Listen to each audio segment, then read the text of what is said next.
is enough said.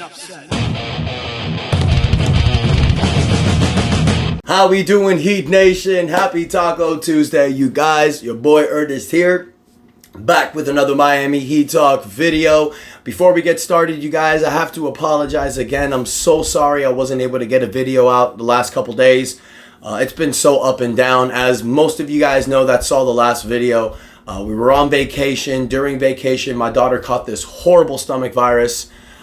Really just sucked, you guys. It's for our birthday. We're trying to have a good time. And then I caught it. As you could hear my voice right now, I feel horrible. Caught it a couple days ago. Haven't been able to get out of bed. I'm not feeling good. I'm really not, you guys. After I'm done with this video, I'm going right back to bed. But I couldn't go more days without giving you guys another video. So please, you guys, if you don't mind, if you haven't done it already, show some support. Smash that like button. Do not forget to subscribe. We are literally close to 5,000 subscribers. Thank y'all so much for your continued support.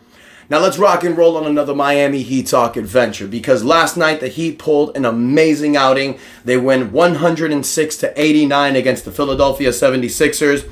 And led by our man, Jimmy Butler. Jimmy was out for 4 games. The last game against Indiana, where we lost, you were looking this season as another mid-level season. The Heat were 5-7, still in playoff contention, but they haven't really been able to gain any type of consistency this season. Jaime Jaquez gets hurt the last game against Indiana. So you're thinking, okay, the writing's on the wall. This Heat team, it's been the same crap these last 3 years for the regular season. Constant injuries, mid-level regular season play, annoying. You want to pull your hair out. Jimmy Butler last night puts on his Batman cape, coming back against the Philadelphia 76ers, giving you 30 points, 10 rebounds, 5 assists, 13 for 13 from the free throw line, 8 for 12 from the field. Went Hemi mode.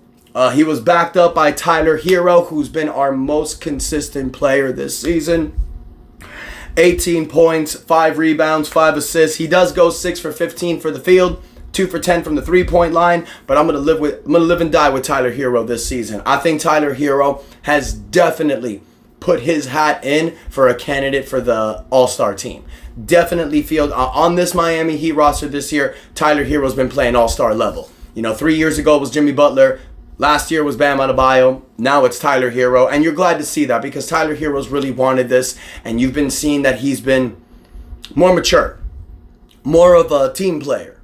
And it's showing. And it's going to give him an all-star berth, which honestly is what he wanted a few years ago. So had he just got his head right, he would have been there like he is now. So that's great to see.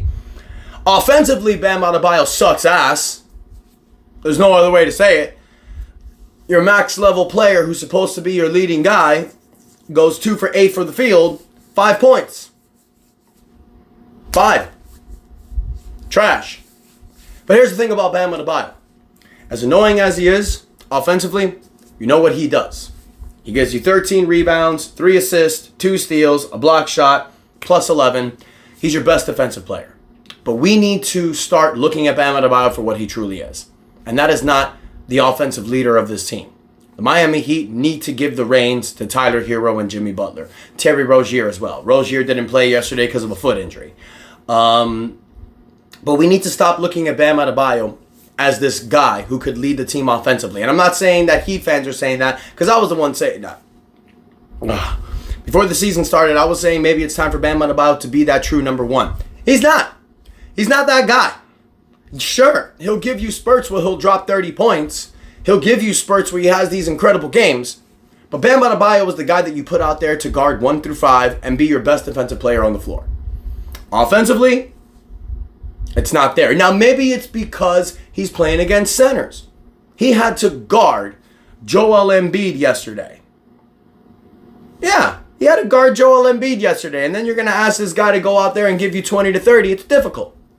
Maybe if Spo moves Bam to the power forward position like we've all been wanting, maybe we'll see a difference. But until then, we need to deal with Bam with what he is. And that is the most incredible number 3 in the NBA and one of the very best number 2s out there. But he cannot be your leading man. The proof is in the pudding. Everybody else just does mid, You have 13 points from Duncan Robinson, 9 points from Haywood Highsmith. You get Drew Smith, who's your leader off the bench yesterday, with 10 points, 6 rebounds, 3 assists, 3 steals. This is the thing I've been talking about with this Miami Heat team and with Spo. Spo has no consistency on this roster. Now, I get it. Jaime Jaquez didn't play yesterday. But some nights you'll see Alec Burks. Some nights you'll see Pele Larson. Some nights you'll see Nikola Jovic. You'll never see Kel'el Ware. But it's frustrating. And the reason why I think it is, you guys, and it's like I said this before the regular season started, you got a bunch of mid players on this team. You got a bunch of C+, B- level players. So Spo's going matchup.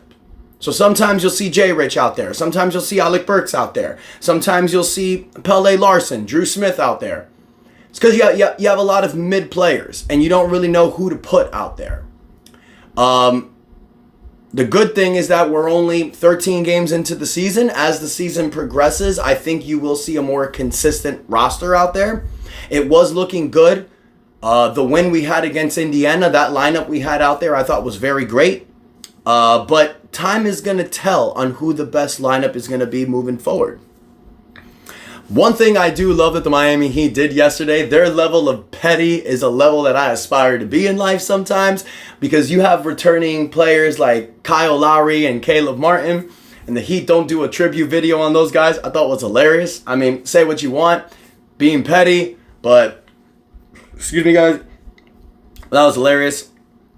And you know what? I don't want to give a tribute video to a guy who I paid $90 million to, only gave a real full effort his first year and just basically collected the years, the 2 years after that. And then to give a tribute video to another guy that you offered a 5-year, $65 million contract to, but he stoopingly listened to his agent, tested the open market, and got a 4-year, $32 million contract from Philly. And you gonna act like I'm gonna give you a tribute video off of that? Read between the lines.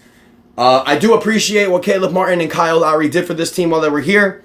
One thing I will always hold a special place in my heart for Caleb, that shot against Milwaukee on Giannis's face when he did this, always a special place in my heart. But at the end of the day, players come, players go. The Miami Heat franchise is here to stay.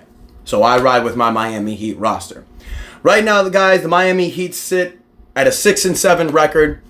Normally, this would be an ass season, but it's not, because the Miami Heat are only 2 games down from the 3rd seed. The East is trash this year. Besides Cleveland and Boston, it's up for grabs. I don't care what anyone wants to say about New York. Trash.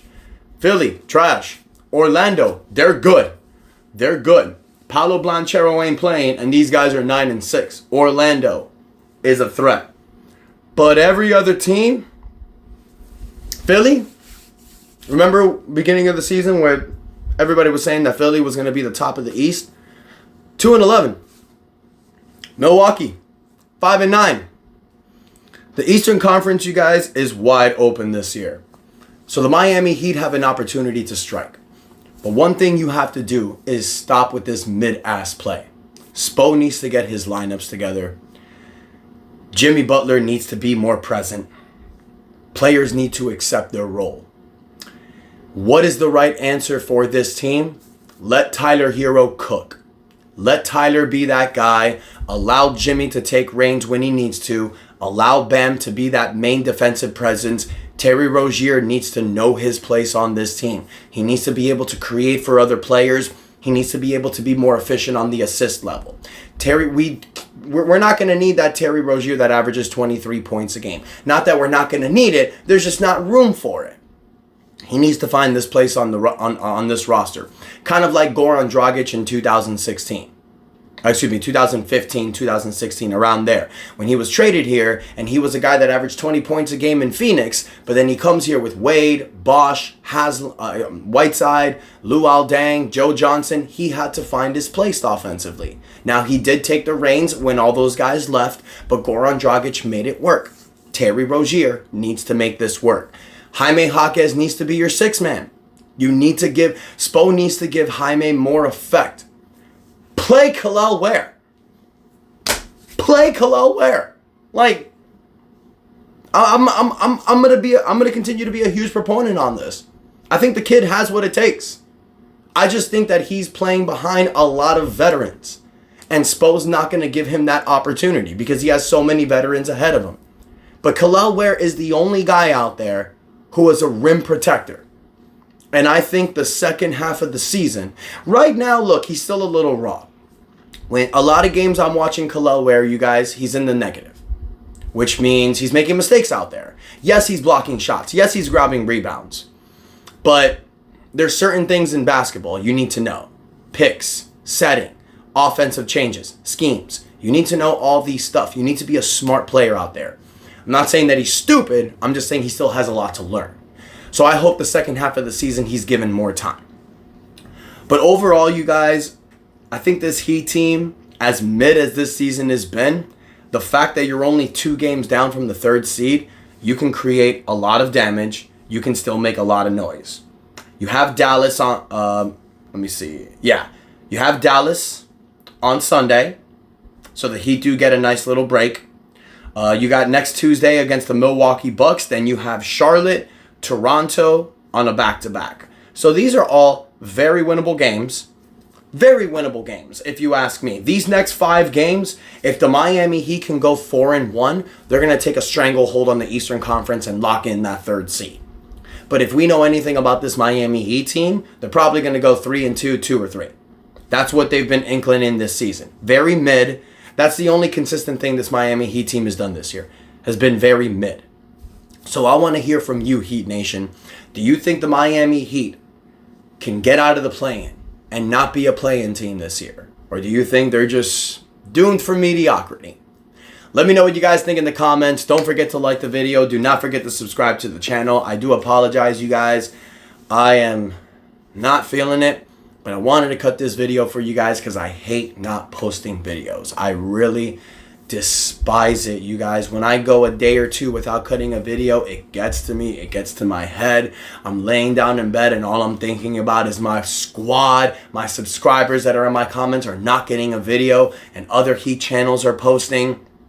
You know, and hats off to them. I wish nothing but success for every other Heat channel, but I got to be in the game too. So I'm going to do my best, you guys. I'm going to suck it up and push forward. But if you guys don't mind, please show your support. Smash that like button. Do not forget to subscribe. Really appreciate you guys. Until next time, your boy Ernest out. And that's enough said. Let's go Heat.